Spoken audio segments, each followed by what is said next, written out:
이어가도록 하겠습니다. 어제 거 한번 켜줘봐요.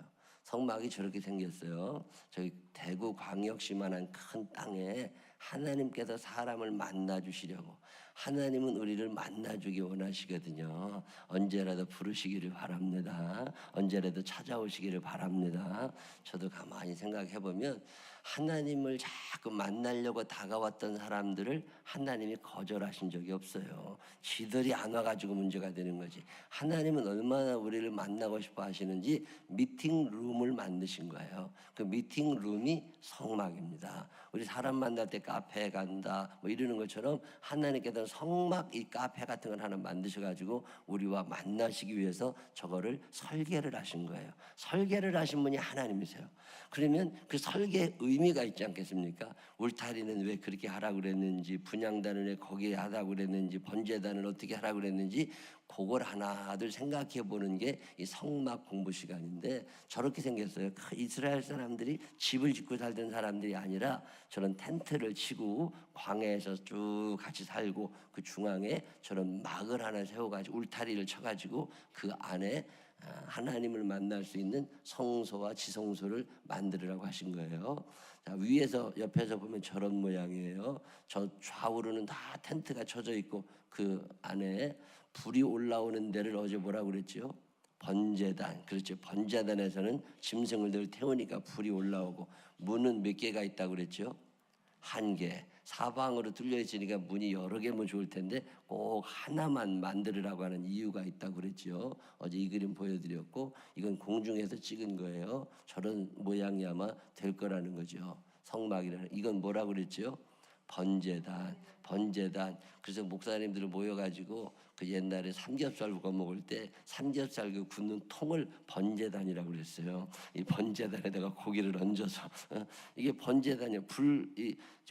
우리는 그걸 다 이렇게 얇게 해가지고 얹지만 이 번제단에는 얇게 한 게 아니라 내장만 빼내고 그냥 얹는 거예요. 저기다가. 그럼 그게 다 타요. 저 밑에 보면 그물망 같은 게 있죠. 하나님이 저걸 설계를 하신 거예요. 그 옛날에 고기를 얹어 놓으면 제가저리 떨어져야 되잖아요. 그럼 저 밑에 옆에 보면 또 구멍이 있어가지고 그 재 담는 통 같은 끌어내는 게 있어요. 부삭 같은 걸 긁어낸다고. 그럼 또 통이 있어가지고 거기다 담아서 버리고. 그 지금 여러분이 삼겹살 구워 먹을 때 쓰는 통이라는 게 그게 저 옛날에 하나님께서 설계를 하셔가지고 모세에게 이렇게 만들어야 된다. 그리고 얘기를 해주셨던 거예요. 저게 우리 교회 4층에도 번제단이 하나 있어요. 그래서 선교회별로 거기도 고기 구워 먹을 때 쓰는 저게 번제단. 이건 뭐라고 그랬죠? 물두멍. 두멍이라는 말은 순우리말이에요. 물을 담아두는 통, 물을 담아두는 그릇, 뭐 그런 거예요. 자, 그리고 이거는 뭐라고 그랬냐면 성막의 안에 성소인데, 앞쪽에 있는 공간은 성소라고 그리고 뒤쪽에 있는 공간은 뭐라고 그래요? 지성소라고 그리고, 그런 명칭들이 여러분 성경에 보면 많이 나옵니다. 그 성소와 지성소를 옷을 입혔어요. 옷을 4개를 입습니다. 우리가 속옷 입고 겉옷 입고 그러는 것처럼 쟤도 4개의 옷을 입는데 그 4개의 천을 덮어놓으면 안이 깜깜하겠죠. 그거 깜깜하니까 그 안에다가 불 피워놓는 등불이 저기에 있어요. 등불이 있고 그 맞은편에 떡상을 갖다 놓는데 거기에 떡 하나의 사이즈가 피자 한 판쯤 된다고 생각하시면 되는데, 피자 한 판보다는 좀 적을 거예요. 옛날 프라이팬에다가 부침개 해 먹을 때 있잖아요. 그 부침개가 커요? 피자가 커요? 피자가 크죠. 부침개 사이즈쯤 된다고 생각하시면 돼. 그런 걸 몇 개? 12개. 왜 12개예요?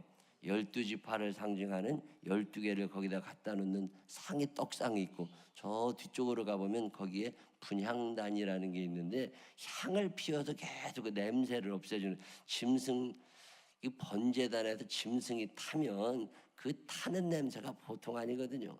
여러분 살 타는 냄새 그거 아주 역겹습니다. 근데 그런 역겨운 냄새들을 재우느라고 하나님이 저기다 향을 피우라고 그러는데, 향은 어떤 재료로 해야 되느냐? 풍자향, 나감향, 소합향 이런 쭉 향을 얘기를 하시거든요.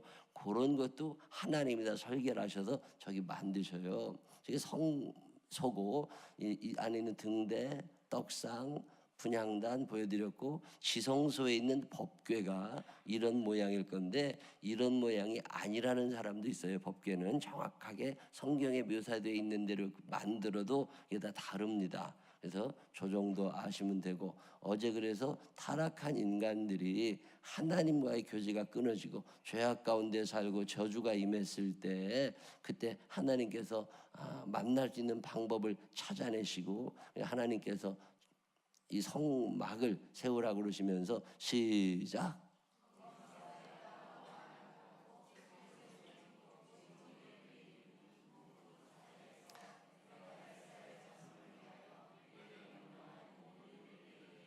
하나님이 설계하셔서 만든 장소예요. 자, 오늘은 조금 더 읽어보겠습니다. 구약의 신약의 제일 중요한 단어 가운데 하나가 속죄라는 말이에요. 속죄, 대속, 구속, 이런 말을 성경에서 여러분 읽어보셨을 텐데, 속죄한다, 죄를 없애준다는 거거든요. 사람은 죄가 있고 하나님은 거룩하셔서 죄 있는 인간이 하나님을 만난다는 게 쉬운 일이 아닙니다. 거룩하신 하나님은 죄인들이 당신을 향하여 오실 때 부정한 것을 못 참으시는 하나님이시기 때문에 성경적 표현대로 돌격하신다고 그랬어요. 공격을 하셔서 거룩하지 않은 것들을 죽이시는 하나님이시기 때문에 인간들은 하나님 앞에 나아갈 때 반드시 죄를 씻고 나가야 돼요.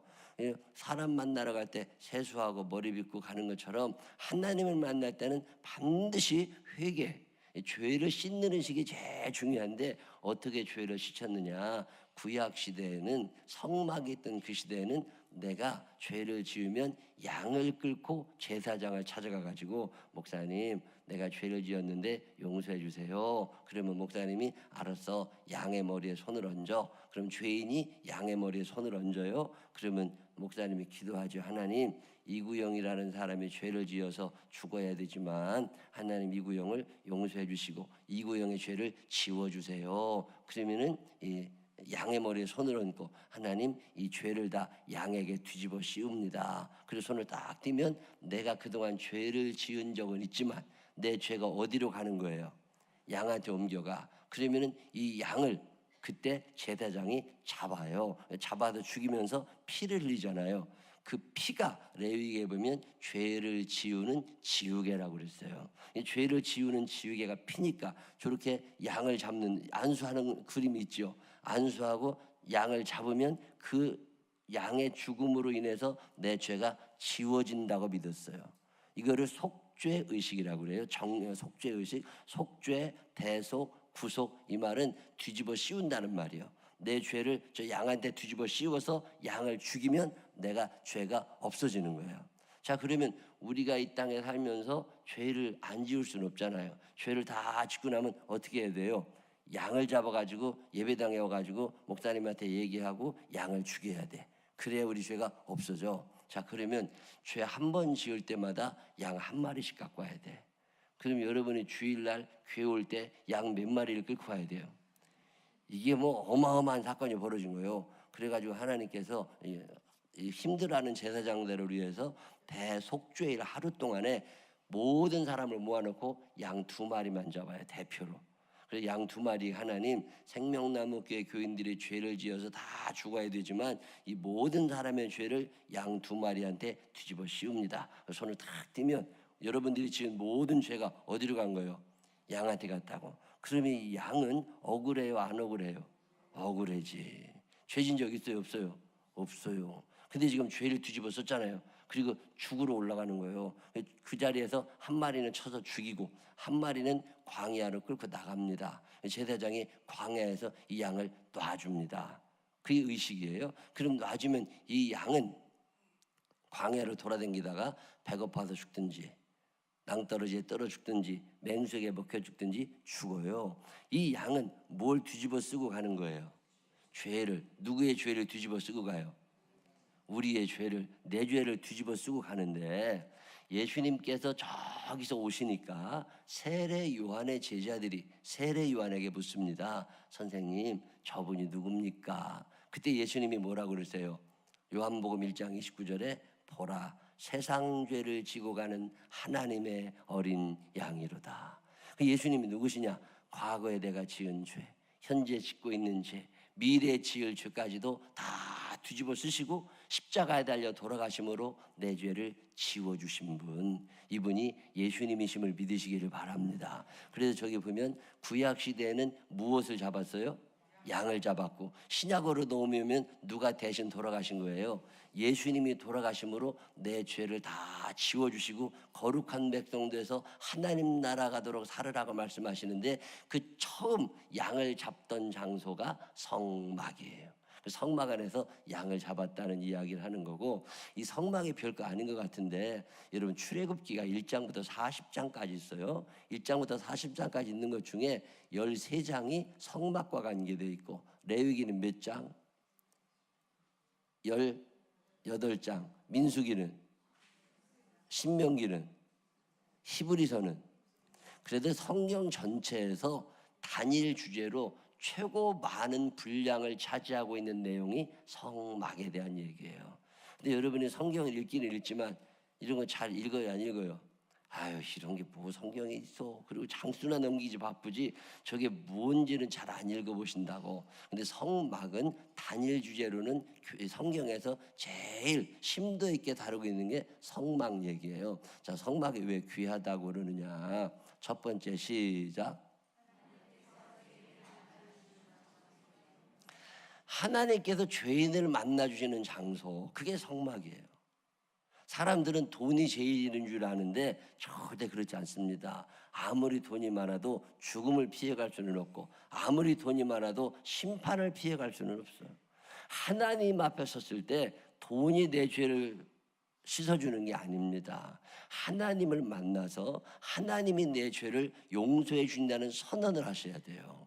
그 심판대를 그냥 통과할 수는 없다고. 근데 이 심판대 통과하기 전에 내 죄를 용서해 주시고 내 죄를 없애주기 위해서 나를 만나 주시던 장소가 성막. 제가 지금까지 설명드린 거예요. 그리고 그곳에서 하나님께서 말씀을 하셨어요. 대표자인 모세가 성막에 딱 들어가 가지고서 하나님 하고 부르면 하나님께서 이제 왔냐 그러면서 오늘은 이렇게 해야 된다, 이번엔 이런 일이 있을 거다, 이런 걸 얘기하시면서 하나님과 하나님께서 사람과 이야기해 주셨던 장소가 성막이에요.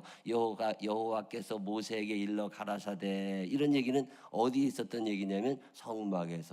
자, 세 번째, 시작. 자, 레위기 1장 4절 시작. 그는 번제물의 머리에 안수할지니 그를 위하여 기쁘게 받으심이 되어 그를 위하여 속죄가 될 것이라. 아멘. 사람이, 죄를 지은 사람이 양이나 염소, 소를 끌고 들어가 가지고 그 머리에 안수하고, 그 머리에 안수하면 어떻게 된다는 거예요?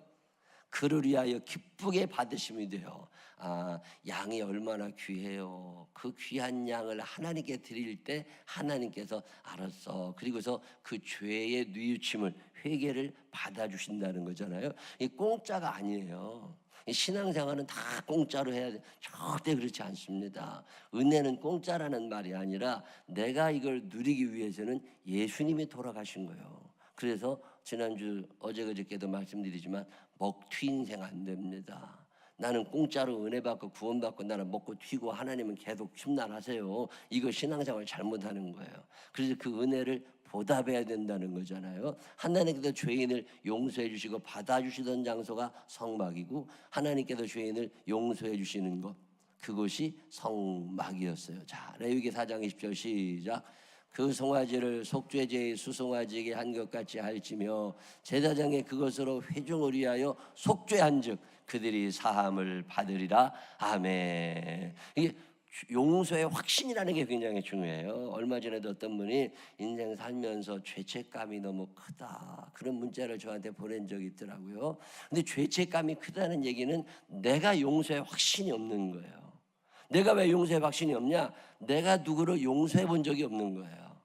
내가 용서를 잘하는 사람은 하나님께서도 나를 용서하신다는 생각을 가지고 삽니다. 이게 하나님이 먼저 나를 용서하셨다는 믿음이 있으면 다른 사람이 용서가 돼요. 내가 그 사람은 절대 용서하지 못한다고. 그 말은 자기도 용서 못 받는다는 말인 줄 아시면 돼. 예수님께서 가늠하다가 현장에도 잡힌 여인을 향해서, 그리고 그 주변에 있는 사람들을 향해서 죄 없는 자가 먼저 돌로 쳐라. 죄 없는 사람이 어디 있어요? 예수님이 내가 너를 용서한다. 예수님만 용서하실 수 있거든요.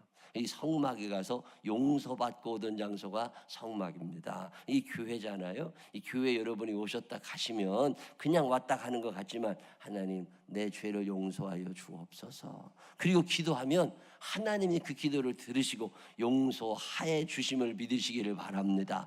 만일 우리가 우리 죄를 자백한다는 게 중요한 거예요. 스스로 하나님 내가 죄를 지었습니다. 그러면 그는 미쁘시고 의로우사 우리 죄를 사하시며 모든 불의에서 깨끗게 하심을 믿으시기를 바랍니다. 왜 구원 못 받고 왜 인생이 힘든 줄 아세요? 제가 지금까지 보니까 회개가 없어.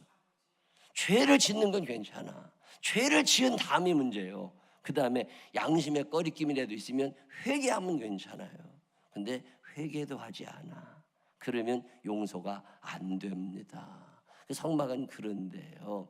자, 이 성막은 이거는 넘어가고, 성막은 신앙생활을 쭉 설명하는데 문을 쳐다보면 이렇게 구원받는구나 그런 얘기를 하는 거고, 번제단에서는 죄가 어떻게 태워지는 건지, 물두멍에서는 우리가 신앙생활을 어떻게 해야 되는 건지, 저 등대를 보면 하나님께서 우리에게 주는 사명이라는 게 뭔지, 저게 떡상 축복을 어떻게 받는 건지, 분향단에 가서 기도는 어떻게 하는 건지, 그다음에 법궤 앞에 서서 부활, 천국, 계시 이런 걸 한번쯤 묵상해 볼 수 있는 게 성막이라는 거예요. 자, 번제단에서 뭐 하는 거라고요? 내 죄는 무엇인가? 하나님을 만나러 성막 문을 열고 들어오면 제일 처음 보는 게 번제단입니다. 그래서 우리가 기도할 때마다 교회로 오게 되면 제일 처음 하는 기도가 뭐예요? 하나님 아버지, 그리고 나서 근데 하나님 내가 이번에 이런 일을 좀 있었습니다. 그런 일 때문에 어떤 사람이 좀 비기 싫은데 하나님 아버지 내 마음에 미움이 싹 터 있는 거 용서하여 주십시오. 하나님 내가 원치 않았지만 이런 말을 해서 누가 좀 마음 아픈 적이 있는데 하나님 아버지 내가 이렇게 죄를 지은 적이 있는데 하나님 나를 용서해 주십시오. 그리고 제일 처음에 번제단을 만난다는 얘기는 교회 문을 열고 들어오면 뭐부터 시작하는 거예요? 회개 기도하는 게 중요한 거예요.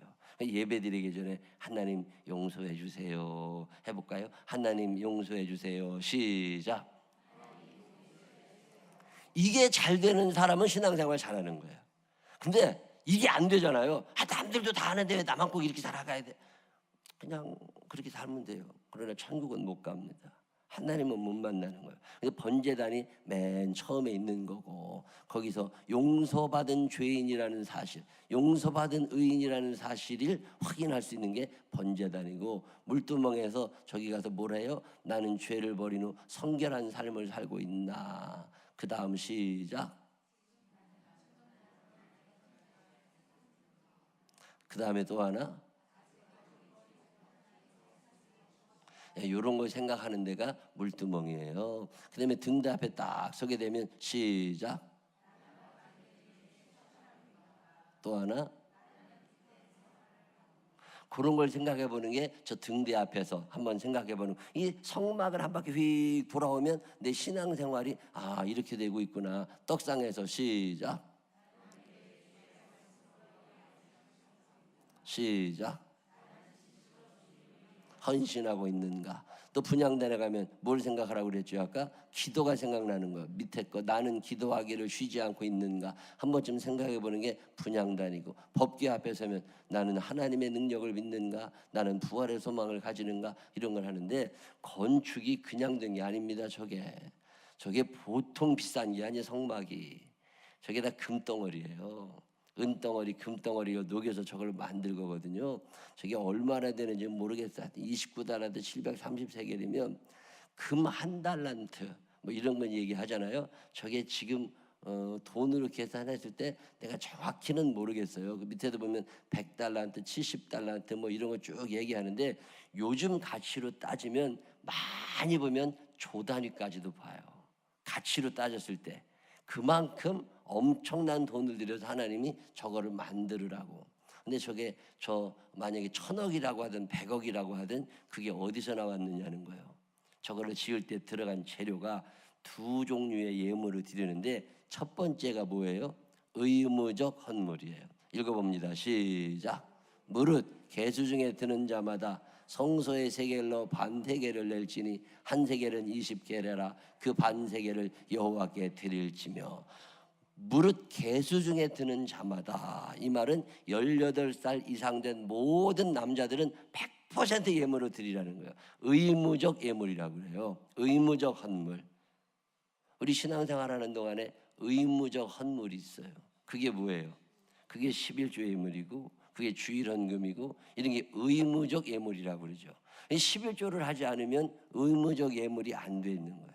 신앙생활을 한다고 하는 얘기는 내가 이제는 하나님 앞에서 은혜도 받지만 내가 어떤 의무, 책임이 있구나, 이런 생각을 하셔야 됩니다. 내 죄를 용서하시고 나를 천국으로 인도하시는 하나님, 이 땅에 사는 동안 나의 삶을 책임져 주시는 하나님 앞에 내가 어떤 의무를 감당해야 돼요.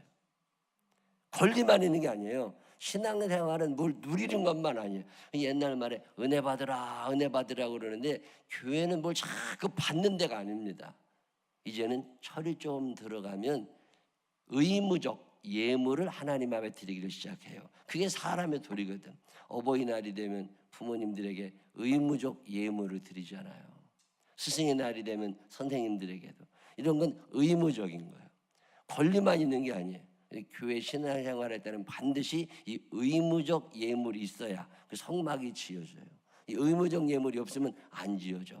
근데 의무적 예물만 가지고 성막을 짓느냐? 아닙니다. 이건 세금같이 다 내는 거예요. 그게 의무적 예물이 있고, 두 번째는 뭐가 있느냐면 시작. 자원하여 드린 예물이 있어요. 하나님께서 야, 너네들 감사 예물 드려, 너네 맥주 감사 예물 드려, 너네들 1,000번째 드려, 이렇게 강요를 하시는 건 아닌데 살다 보면 어떤 하나님이 생각날 때가 있어요. 그때 하나님께 예물을 드리고 성전 건축원금도 드리고 하는데, 근데 참 묘한 일은요, 그 예물을 하나님이 미리 주셨습니다.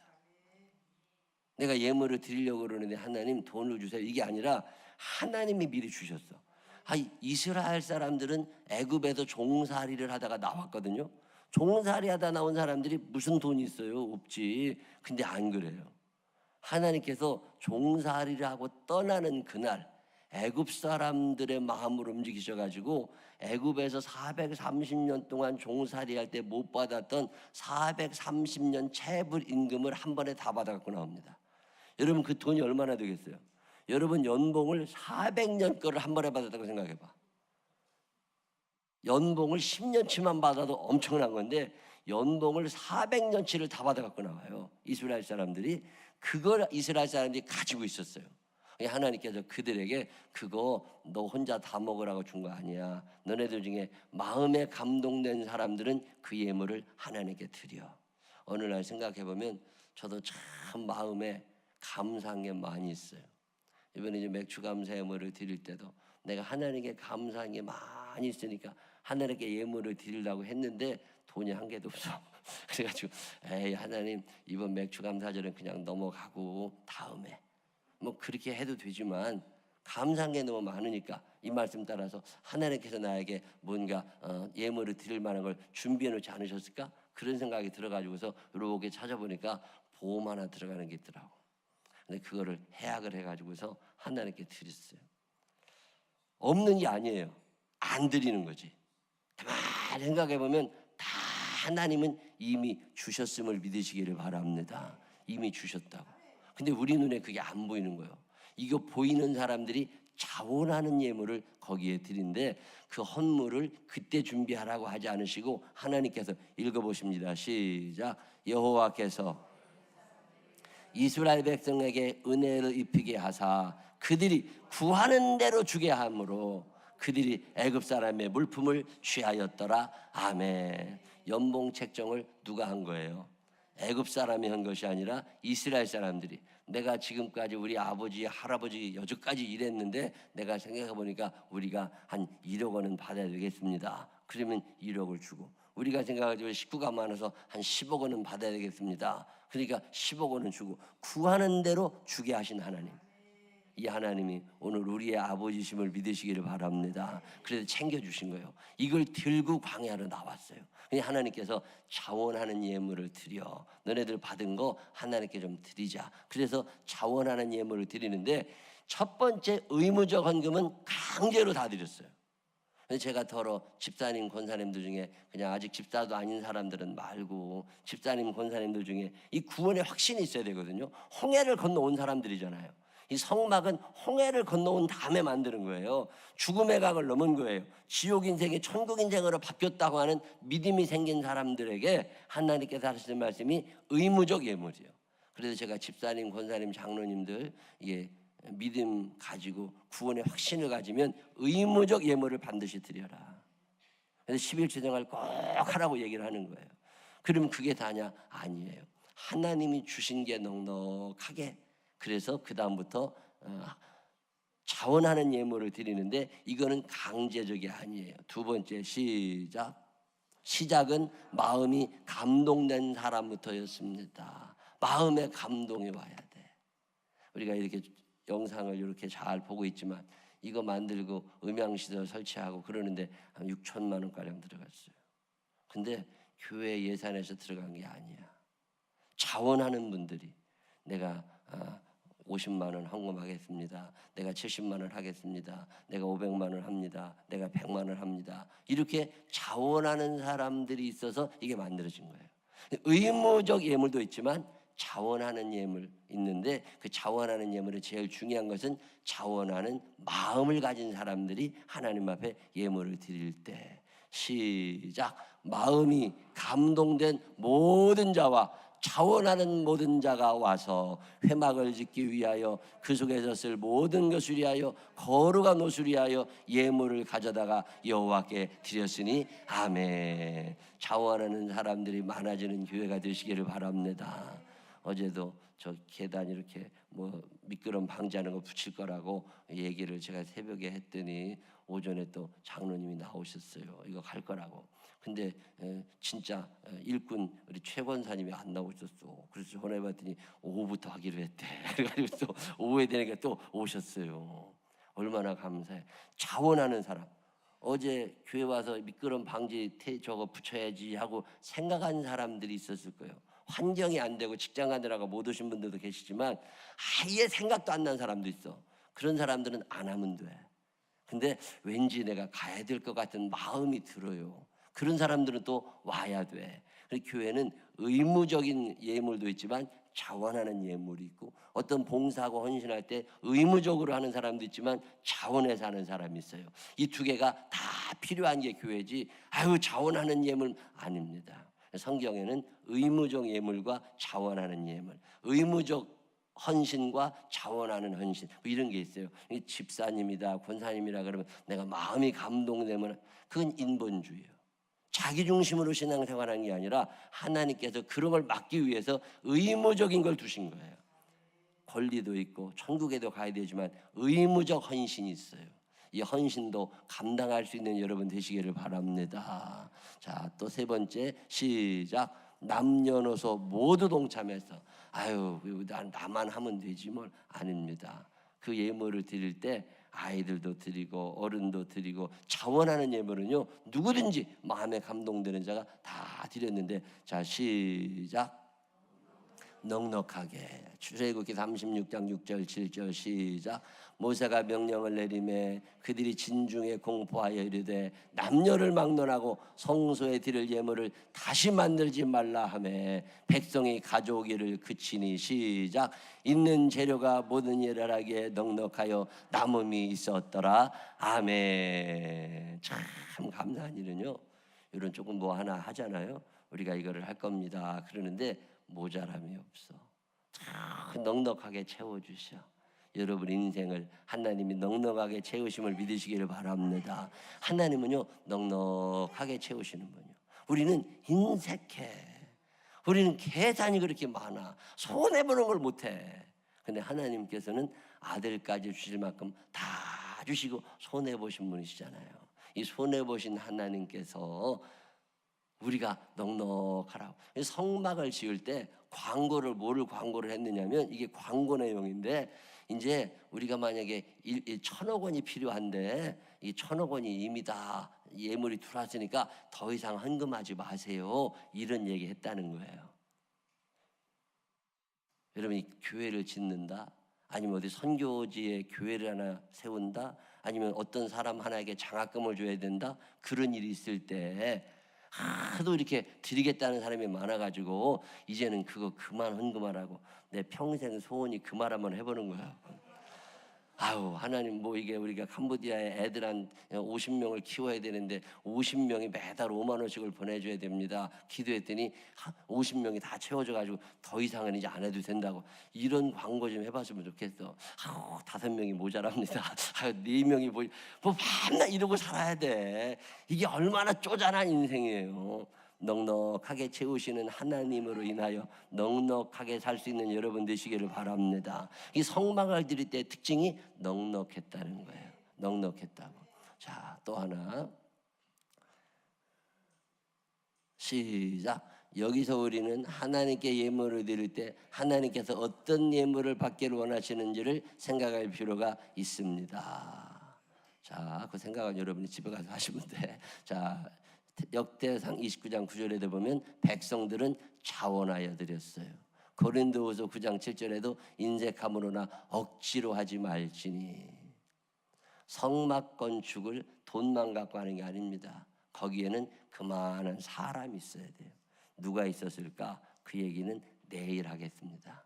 6시가 돼가지고 빨리 끝나야 돼. 이거를 하려면 며칠이 걸려요. 근데 5일 동안 다는 못하고 조금 맘만 베어드릴 거예요. 그리고 다음에 특별 새벽 기도할 때 이걸 또 하려고 그래요. 그러다 보면 여러분은 올해가 다 가기 전에 성막이 머릿속에 들어가지 않겠나 싶어요.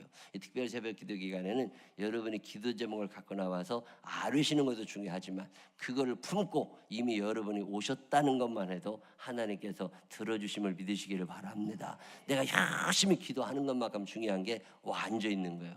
오셔서 오늘 귀한 말씀을 듣습니다. 우리가 예물 드리는 생활을 어떻게 해야 되는지를 또 배웁니다. 여러분 삶 가운데 하나님께서 주시는 넉넉함이 있음을 믿으시기를 바랍니다. 자원하는 심령들이 많아지시기를 주님의 이름으로 축원합니다. 기도하겠습니다. 하나님 아버지, 이미 우리는 홍해를 건넜습니다. 애굽 종생활하지 않고 이제 자유로운 하나님의 백성입니다. 이제 우리가 권리만 주장하는 사람들이 아니라 의무를 생각하게 하여 주시어서 이 큰 은혜를 주신 하나님께 내가 이제 무엇을 드리며 살까 기도하고 고민할 줄 아는 사람들 되게 하여 주옵시고 그 아름다운 헌신 속에 넉넉히 채우시는 주님을 경험하게 하여 주옵소서. 그동안 의무적 예물도 자원하는 예물도 제대로 드리지 못하고 빚된 삶을 살지 못했던 우리를 용서하여 주시고 결심하고 주님 앞에 설 수 있는 우리들이 되게 하여 주옵소서. 예수님 거룩하신 이름으로 기도드렸습니다. 아멘.